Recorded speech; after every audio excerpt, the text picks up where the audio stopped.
Hello everyone, कैसे हैं आप सभी लोग। आई होप आप सभी लोग बहुत अच्छे होंगे। बहुत दिन बाद हम लोग यूट्यूब पे कनेक्ट हो पा रहे हैं। आज की इस वीडियो में हम डिस्कस करेंगे एम्स बीएससी नर्सिंग और बीएससी पैरामेडिकल के जो न्यू सिलेबस है उसमें क्या चेंजेस हुए हैं, कौन कौन से टॉपिक्स हटाए गए हैं और क्या आप लोगों की स्ट्रेटजी होनी चाहिए फॉर योर एग्जाम, जिसकी डेट आ चुकी है जून और जुलाई में। जून में नर्सिंग की एग्जाम है और जुलाई में जो है वो बीएससी पैरामेडिकल की एग्जाम है। आफ्टर बहुत सारे आप लोगों के मैसेजेस, बहुत सारे कमेंट सेक्शन देखने के बाद मुझे ये फील हो रहा है कि आप लोगों को बहुत ज़्यादा ज़रूरत है कि सर क्या पढ़े और क्या ना पढ़े। बिना टाइम वेस्ट किए आप लोगों के साथ मैं एक बहुत अच्छी चीज़ शेयर करने जा रहा हूँ। इस वीडियो को एकदम एंड तक देखना। अगर ये वीडियो आप एकदम एंड तक देखोगे तो सारे डाउट्स वीडियो के एंड तक क्लियर हो जाने आप लोगों के। सबसे पहले मैं आप लोगों से एक चीज़ पूछना चाहता हूँ कि सिलेबस जो है एम्स बीएससी नर्सिंग का, क्या वो एम्स की साइट पे कभी डाला जाता है कि क्या सिलेबस आएगा? कुछ नहीं डाला जाता। सिर्फ पीसीएम की फिजिक्स केमिस्ट्री बायो के एनसीईआरटी चैप्टर्स आने, ये बहुत पहले का डाला हुआ, उसके बाद में कभी चेंजेस नहीं हुए।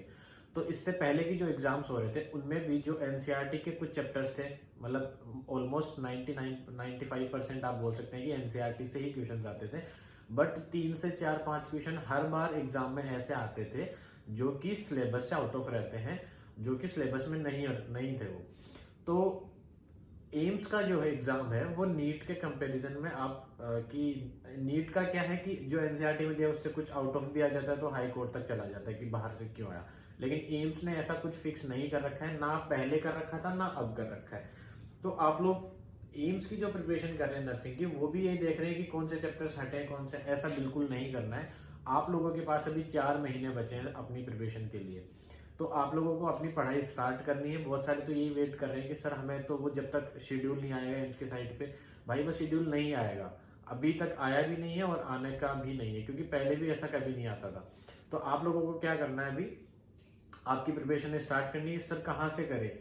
प्रिपरेशन कहीं से भी स्टार्ट कर दो। अगर आप लोगों के पास पुरानी एनसीईआरटी है उसके अकॉर्डिंगली पूरा सिलेबस पढ़ लो। आप लोगों के पास नई एनसीईआरटी है तो नए के अकॉर्डिंग पढ़ लो।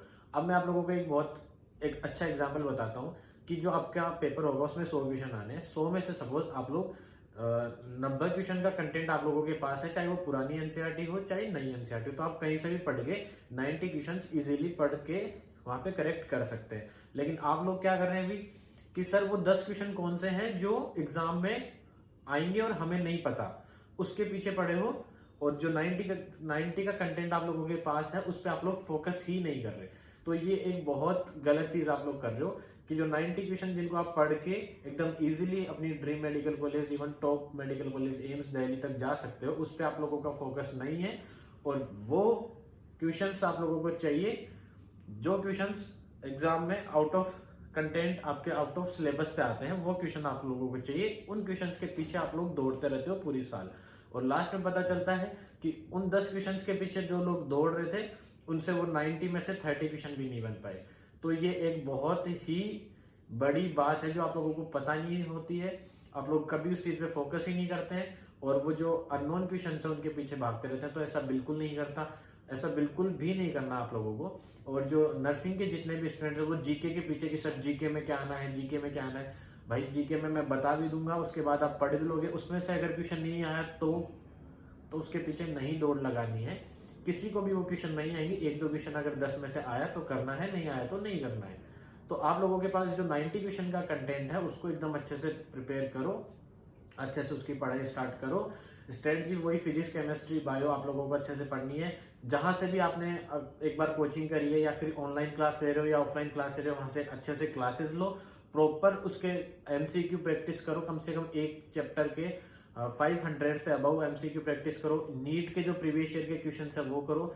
एम्स के आउट नहीं होते हैं प्रीवियस ईयर के क्वेश्चन पेपर। आप लोगों को कुछ क्वेश्चंस मेरे यूट्यूब चैनल पे मिलेंगे जो मैंने बच्चों से कलेक्ट कर करके क्वेश्चंस बना के डाल रखे हैं, वो मेरे चैनल पे मिलेंगे। बाकी अगर आप लोगों को कोई बोलता है कि ये पेपर है एम्स का, तो ऐसा कभी नहीं होगा, वो फेक है।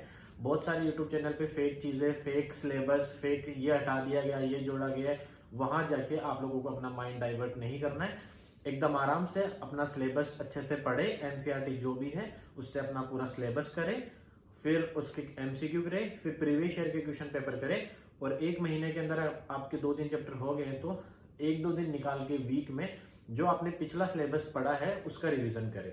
तो इस तरीके से आगे आगे चलते चलते अपना पूरा सिलेबस करें एक बार नीट की एग्जाम तक, क्योंकि आप लोग नीट भी दे रहे होंगे। नीट तक करने के बाद में जैसे ही नीट की एग्जाम हो जाती है तो आप सारा सिलेबस 2 से 3 बार फिर से आपकी एम्स की एग्जाम तक रिवाइज कर सके। तो जितना जल्दी हो सके अपना सिलेबस कंप्लीट करने की ट्राई करें। अगर कोई अभी स्टार्ट भी कर रहा है तो भी कर सकता है एकदम इजीली, मेरा ये मानना है। बस उसको स्ट्रेटजी अच्छे से फॉलो करना आनी चाहिए। दिन में कम से कम 5 से 6 घंटे क्लास लेने के बाद 4 से 5 घंटे आप लोगों को सेल्फ स्टडी करनी होगी आपकी ड्रीम मेडिकल कॉलेज तक जाने के लिए। तो ये था आज की वीडियो में। बहुत सारे सिलेबस हटाया नहीं था, उसके पीछे पड़े हुए थे, तो ऐसा कुछ नहीं करना। आप लोगों को बस पढ़ाई करनी है और अच्छे से एकदम प्रिपेयर करके जल्दी से जल्दी आपको आपकी ड्रीम मेडिकल कॉलेज तक जाना है। सो गाइज, आपकी ऐसी अगर कोई प्रॉब्लम आती है तो आप मुझे कमेंट सेक्शन में कमेंट करके बता सकते हैं, उसका सॉल्यूशन जल्दी से जल्दी मैं दे दूंगा। पीछे मैंने इंस्टाग्राम का जो मैंने मेंशन कर रखा है Sunil_Takhar_01, वहां जाके मुझे फॉलो कर सकते हैं। आपकी कोई भी क्वेरी है तो मुझे वहां से पूछ सकते हैं, जल्दी से जल्दी मैं आप लोगों को रिप्लाई दूंगा। और मिलते हैं फिर नेक्स्ट वीडियो में किसी नेक्स्ट टॉपिक के साथ। तब तक के लिए टाटा बाय बाय। जाने से पहले कमेंट सेक्शन में जय श्री राम जरूर बोल के जाना। जय श्री राम।